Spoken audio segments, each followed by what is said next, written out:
تین قسم کی عورتیں کبھی بھی برابر نہیں ہو سکتی۔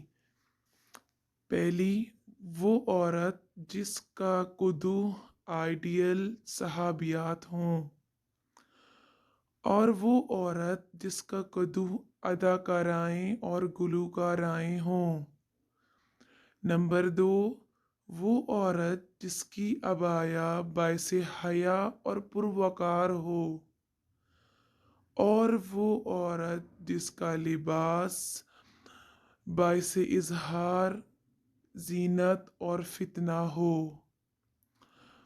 نمبر تین، وہ عورت جو مسلمان خواتین کے احوال دیکھ کر روتی ہو، اور وہ عورت جو ڈراموں کے مناظر دیکھ کر روتی ہو۔